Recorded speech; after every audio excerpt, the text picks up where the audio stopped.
नमस्कार दोस्तों। हमारी आज की इस कहानी का नाम है इज्जत। तेरा दिमाग तो नहीं चल गया है क्या? अनाप शनाप बके जा रही है तू इस घर की बहू है। और बहू हमारा मान और सम्मान है। हमने तुझे तो छोड़ दे क्या दे दी, तू तो सर पे चढ़ के बैठ गई।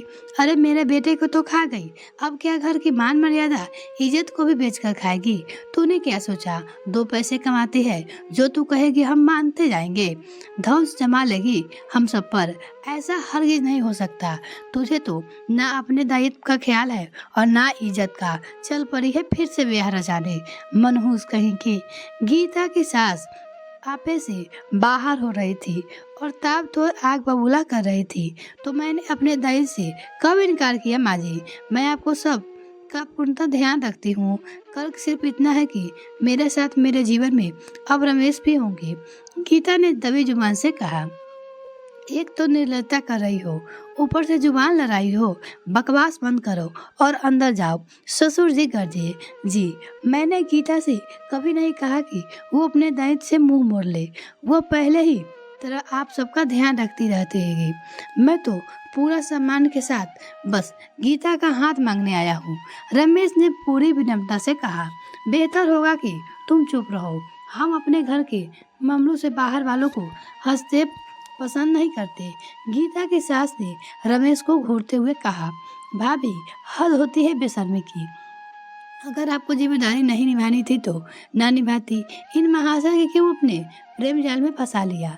गीता की ननद अनीता पीछे कहाँ रहती?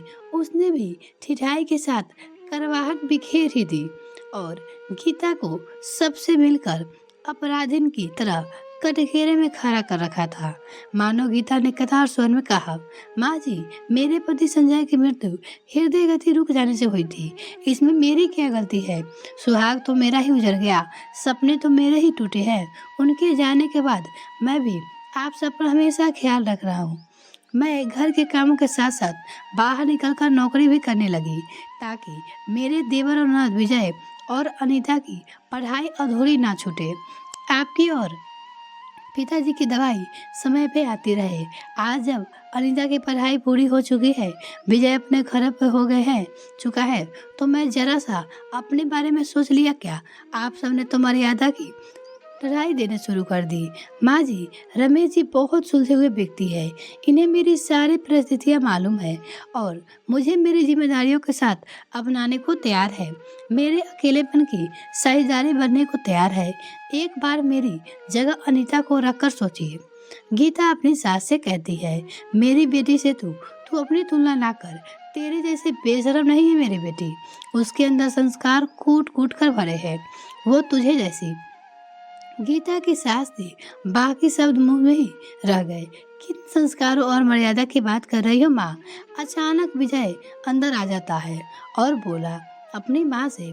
जिन अनीता की तुम इतनी तरफदारी कर रही हो, ओ, उसने तुम्हारे मुंह पे काली पोतने का कोई कसर बाकी नहीं रखी थी।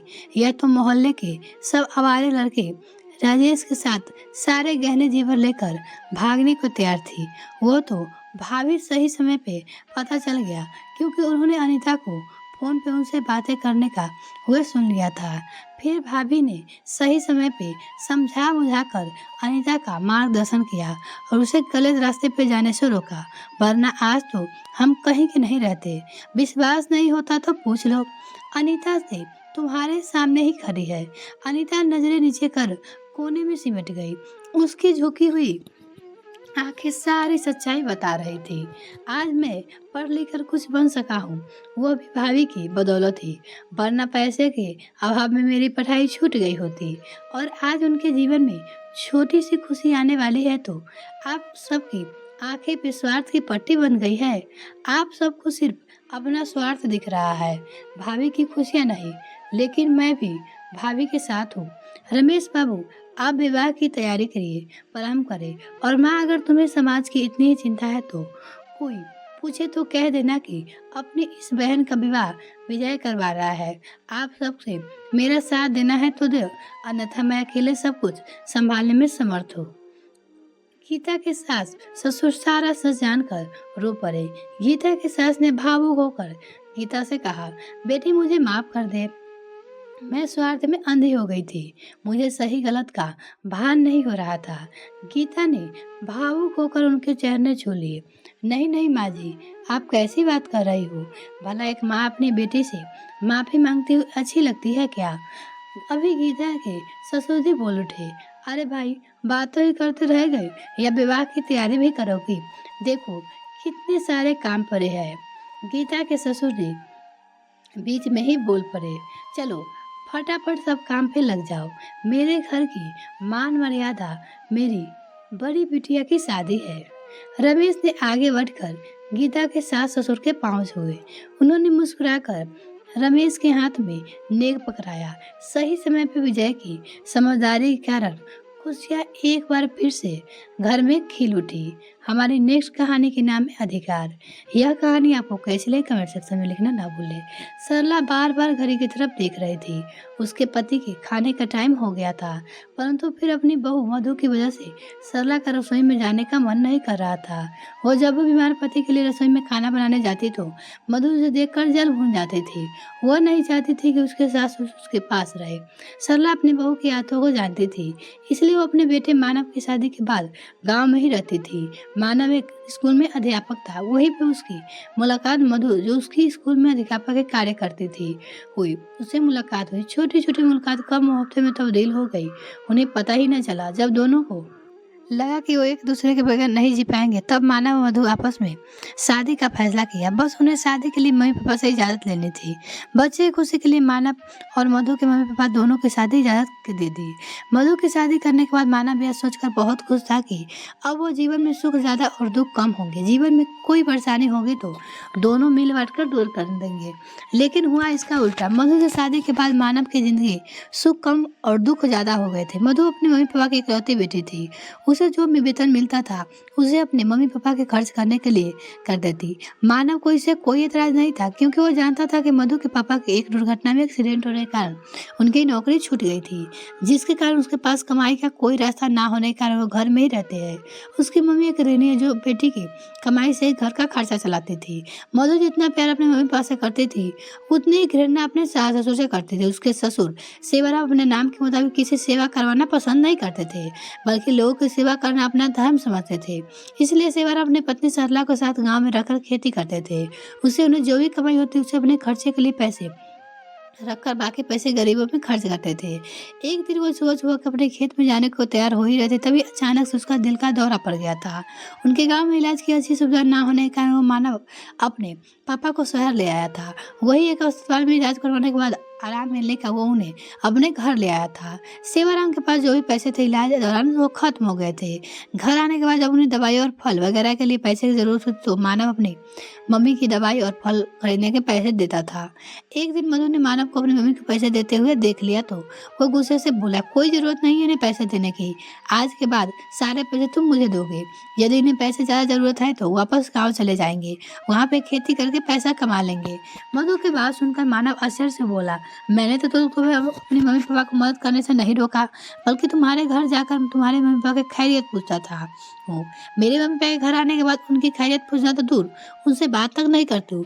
मेरी मम्मी खुद पापा के सारे काम करती है, फिर तुम किस अधिकार से मुझे अपने मम्मी पापा की मदद करने से रोक रही हो? माता पिता वो मेरे हैं, उनकी मदद मैं करूँगा। एक पत्नी के अधिकार से रोक रही हो तुम्हें? मेरे पापा एक्सीडेंट के बाद नौकरी करने के लायक नहीं थे, परंतु तुम्हारे पापा तो अब खेत में जाकर काम कर सकते हैं। ऐसे कब तक परे परे बिस्तर पर खाना खाएंगे? मधु ने मानव से कहा तो मानव उसे समझाते हुए बोला, ऐसी हालत में पापा गांव भेजना ठीक नहीं है। डॉक्टर ने भी उनसे काम करने के लिए मना किया हुआ है, इसलिए उनकी मदद करना मेरा कर्तव्य है और जब तक वो पूरी तरह ठीक नहीं होंगे उनकी मदद करता रहूंगा। मानव की बात सुनकर मधु गुस्से में पैर पटकते हुए कमरे में चली गई थी। शाम को जब वो खाना लेने रसोई में गई तभी उसकी सास की रसोई में ससुर के लिए खिचड़ी बनाते हुए देखकर ताना मारते हुए बोली, शर्म नहीं आती मेरे पति की कमाई खाते हुए? मधु की बात सुनकर घर में कोई कलेश ना हो सोचकर सरला जी कुछ बोलने के बाद चुपचाप अपने कमरे में आ गई थी। संयोग से मानव उस वक्त घर पे ही था। अपनी मम्मी से इस तरह बोलने पे वो मधु की बात सुनकर उसे गुस्से से डांटने लगा तो मधु भी गुस्से में बोली, आज आपको फैसला करना ही होगा। आपको अपने मम्मी पापा के और मुझे के किसी एक को चुनना होगा। अगर वो आपके साथ यहाँ पे रहेंगे तो मैं तुमसे तलाक लेकर हमेशा के लिए यहाँ से चली जाऊंगी। मधु की बात सुनकर मानव दुखी हो गया था, क्योंकि उसकी मम्मी बहुत सीधे स्वभाव की थी, कभी मधु को उल्टा जवाब नहीं देती थी। फिर भी मधु बात बात पर उनका अपमान करती थी। जिस बेटे की खुशी लिखी खातिर वो सब बर्दाश्त कर लेते थे, परंतु इस बार मधु की बात सुनकर मानव को गुस्सा आ गया था। वो जितना प्यार मधु से करता था उससे कई ज्यादा प्यार अपनी मम्मी पापा से करता था। वो नहीं चाहता था कि उन्होंने अपने खून पसीने से सींचा हुआ इस तरह इच्छा पूरे करने के दिन रात खेतों में मेहनत, बुढ़ापे में उसकी मम्मी पापा दवाई गोली और खाने के लिए तरसे। मधु का अपनी मम्मी पापा के प्रति प्रेम, सास ससुर के प्रति नफरत भाव देखकर मानव के दिल उसके प्रति प्यार था वो खत्म हो गया था। रोज रोज के कलेश से पीछा छुड़ाने के लिए मानव ने मधु से तलाक लेने का निर्णय लिया। उसी वक्त अपने घर जाने को बोल दिया। मम्मी पापा की दवाई का टाइम हो रहा था, जल्दी से उनके लिए खाना बना दो। मानव ने फिर से कहा तो मम्मी उसकी रसोई में खाना बनाने के लिए चल दी। अपने समाज में होने वाली ऐसी घटनाओं को देखकर बहुत असर होता है, क्योंकि एक लड़के अपने माता पिता के प्रति प्यार समर्पण का गुनाह होता है, जिसकी वजह से कभी कभी उसे तलाक के रूप में ना चाहते हुए भी मिल जाती है। क्योंकि जिस हम प्यार करते हैं उसे तलाक देना इतना भी आसान नहीं होता। एक लड़की अपने माता पिता की मजबूरी तो समझती है, परंतु अपने पति और सास ससुर की मजबूरी क्यों नहीं समझती। इन दोनों कहानी में से कौन सी कहानी आपको सबसे पसंद आई, कमेंट सेक्शन में लिखना ना भूले। वीडियो को देखने के लिए बहुत बहुत धन्यवाद।